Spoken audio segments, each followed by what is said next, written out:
আজকে 2025-এর শেষ দিন, আর 2025-এ আমি কি গ্যাজেট কিনলাম এই গ্যাজেটগুলোর ছোট্ট রিভিউ করব এবং এবং আপনাদেরকে বলবো যে কোনটা রেকমেন্ডেড এবং কোনটা রেকমেন্ডেড না। আমি যদি একটা করে শুরু করি, এটা হচ্ছে এডিফায়ারের X2S TWS এবং এটার পারফরমেন্স খুব একটা আমি সন্তুষ্ট না। এর কারণ হচ্ছে এটার মিউজিক কোয়ালিটি যদিও ভালো এবং কানেক্টিভিটি নিয়েও আমি তেমন কোনো ইস্যু ফেস করি নাই, বাট এটার খারাপ দিকটা হচ্ছে এটার ব্যাটারি লাইফ। এটার ব্যাটারি লাইফটা যে শুধুমাত্র কম সেটাই না, এটা কনসিস্টেন্ট একটা ব্যাটারি লাইফ পাওয়া সম্ভব না। কখনো আমি বেশি পাচ্ছি বা কখনো কম পাচ্ছি। এমনকি আমি দেখছি যে অন্যান্য TWS আমার যেগুলো ছিল ওগুলো যদি আমি জাস্ট কোনো কিছু প্লে না করে আমি যদি রেখে দিই তাহলে তেমন একটা ব্যাটারি ড্রেন হয় না। বাট এটা আমি যদি ব্যবহার নাও করি, জাস্ট কিছু প্লে না করে আমি যদি রেখে দিই, তাও দেখা যায় যে কনসিস্টেন্টলি এটা হচ্ছে ব্যাটারি ড্রেন করতেছে। তো এই কারণে আমি আসলে ব্যাটারি পারফরমেন্স একদমই ভালো পাই নাই।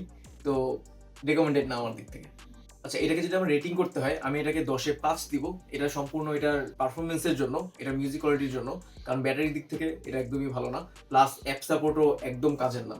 এটা হচ্ছে সানসেট ল্যাম্প এবং এটা বেশ কুল এবং খুবই অ্যাস্থেটিক, ছবি তোলার জন্য আসলে কাজের, এবং আমার ভিডিও বানানোর জন্য আমি এটা কিনছিলাম। বাট এটা সেট আপ করা বা আমার ব্যাকগ্রাউন্ডের সাথে আমার কাছে মনে হয়েছে যে ভিডিওর সাথে খুব একটা হয়তো যায় না, ওই জন্য এটা ব্যবহার করতেছি না। বাট কারো যদি প্লেন ব্যাকগ্রাউন্ড থাকে তখন এটা আসলে খুব কাজে দেয়। আমি একটা ছবি দিয়ে দিব এক্সাম্পলের জন্য, বাট যদি ব্যাকগ্রাউন্ডে কিছু থাকে তখন এটা আসলে খুব একটা ভালো দেখায় না আমার মতে। তো এই তো, বাট বাট এটার লাইটটা আসলে খুবই ভালো, মানে আমি যদি সলিড কোনো একটা ব্যাকগ্রাউন্ডে রাখি এটা লাইট বেশ ভালো এবং ডেফিনেটলি রেকমেন্ড করা যায়। এটা আমি 10-এ 8 দিব। 8 দিব এটা কারণে এটার কালার চেঞ্জ করার যে অপশনটা, এখানে 4টা ফিল্টার থাকে যেটাতে লাইটের কালার চেঞ্জ করা যায়, বাট ফিল্টারটা আসলে ম্যানুয়ালি খুলে তারপর লাগায় লাগায় চেঞ্জ করতে হয়, যেটা আমার কাছে মনে হয়েছে বেশ টাইম কনজিউমিং আর বেশ হ্যাকটিক।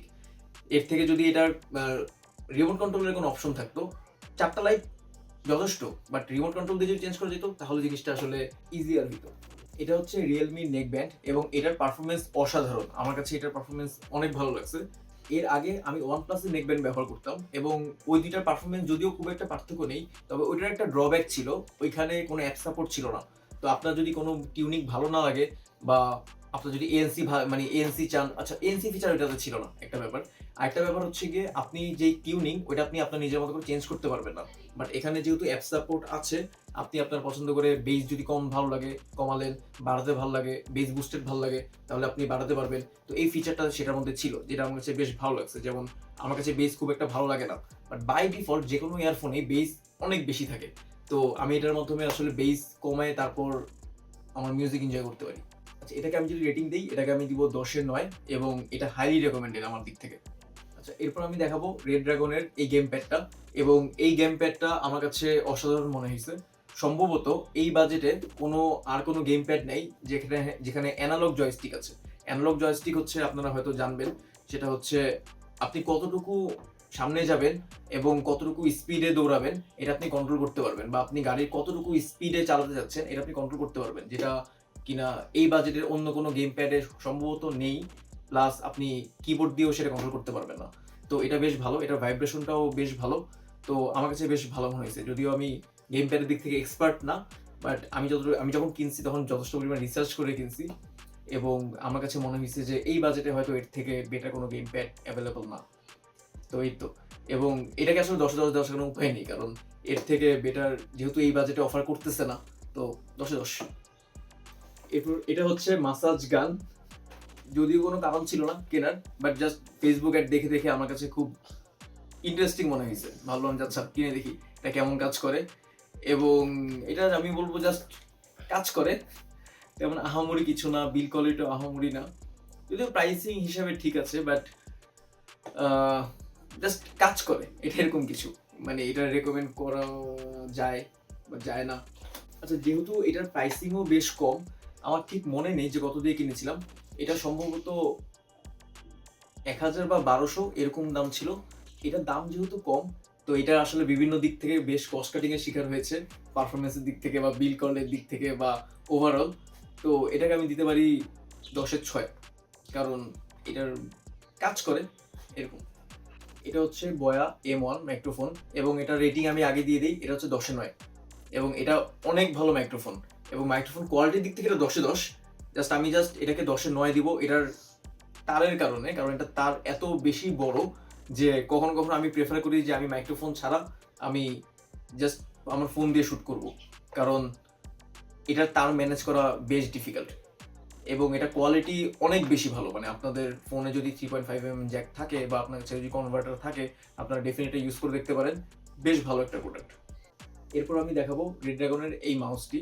এর আগে আমি ব্যবহার করতাম রেজারের ভাইপার মিনি এবং ওই মাউসটা নিয়ে আমি অনেক স্যাটিসফাইড ছিলাম। ওইটার যে ইউএসপি সেটা ছিল ওইটার ওয়েট বেশ হালকা ছিল। অপর দিকে এইটার ওয়েট বেশ ভারী এবং পারফরমেন্সও ঠিকঠাক। এটা একটা ভালো ব্যাপার হচ্ছে এটার মাউসগুলো বেশ ক্লিকি, আমার কাছে ক্লিকি বেশ ভালো লাগে, যদিও স্ক্রল হুইলটা তেমন একটা ভালো না বা অ্যাপটাও খুব একটা ভালো লাগেনি আমার কাছে। তো কাস্টমাইজেশন অপশন রেজারে অনেক বেশি রেড ড্রাগনের মাউসের তুলনায়। তো সেই তুলনায় এটা জাস্ট কাজ চলে, বাট ওইটাকে আমি বলবো যে ওইটা বেটার ছিল। ওই মাউসটা নিয়ে যদিও আমি অনেক স্যাটিসফাইড ছিলাম, বাট তারপরও পরপর একই মাউস ব্যবহার করা সেটা আমার কাছে খুব একটা ভালো ডিসিশন মনে হয়নি। তো ভাবলাম যে চেঞ্জ করি। তো আমার কাছে এইটা ভালো অপশন মনে হয়েছিল কিনার আগে, বাট যখন ব্যবহার করলাম আমার কাছে মোটামুটি লাগছে। তো এটাকে আমি 10-এ 7 দিতে পারি। এরপর দেখাবো হ্যাবিটের এই স্পিকার। এবং যে কোনো বাজেট ফ্রেন্ডলি স্পিকারের যেটা হয় সেটা হচ্ছে যেগুলো অনেক বেস বুস্টেড থাকে, এবং এই স্পিকারও সেম, এখানে অনেক বেশি বেস বুস্টেড। আমি সাধারণত গান খুব একটা শুনি না, তো সাধারণত আমি টিউটোরিয়াল দেখি বা ডকুমেন্টারি দেখি বা কন্টেন্ট দেখি বা মুভি দেখি, টিভি সিরিজ দেখি। তো এইটার বেস এত বেশি বুস্টেড যে অনেক সময় দেখা যায় কথা ঠিকভাবে শোনা যাচ্ছে না, অথবা এটার যে ভোকাল ওইটা বেইজের সাথে মিশে যাচ্ছে। তো ভোকাল একদমই ক্লিয়ার না। তো আমার দিক থেকে একদমই রেকমেন্ডেড না এটা। যদিও আমি একটা অ্যাপ ইউজ করি, এটা হচ্ছে এফএক্স সাউন্ড। ওইটা ইউজ করে আমি আসলে এইটার বেস কমিয়ে তারপর যখন ব্যবহার করা শুরু করলাম তখন এটার পারফরমেন্স আমি স্যাটিসফাইড, বাট অ্যাপ ছাড়া এটা আসলে ব্যবহার করার জন্য খুব একটা উপযুক্ত না। তো আমি বলবো এটাকে 10-এ 6 দিতে পারি। এটা হচ্ছে এলডি নিও, এইটার একটা ইউনিভার্সাল ট্রাভেল অ্যাডাপ্টার। আমি জানি না এটার প্রোনাউন্সিয়েশন কি হবে, বাট ওই তো এটা একটা ইউনিভার্সাল ট্রাভেল অ্যাডাপ্টার এবং এটা হচ্ছে বাজারের সব থেকে চিপেস্ট অপশন আপনি যদি ইউনিভার্সাল পাওয়ার অ্যাডাপ্টার কিনতে চান। এবং আমি এর বাইরে যত অপশন দেখলাম সবই আসলে 1,000 টাকার উপরে বা 1500-2000 টাকা এরকম। ওই অ্যাডাপ্টারগুলোতে আসলে ইউএসবি পোর্ট অথবা টাইপ সি পোর্ট, ওই পোর্টগুলোও থাকে, কিন্তু আমার আসলে পোর্ট দরকার ছিল না। আমার জাস্ট দরকার ছিল যেটা কনভার্ট করতে পারবে যে কোনো সকেটের জন্য।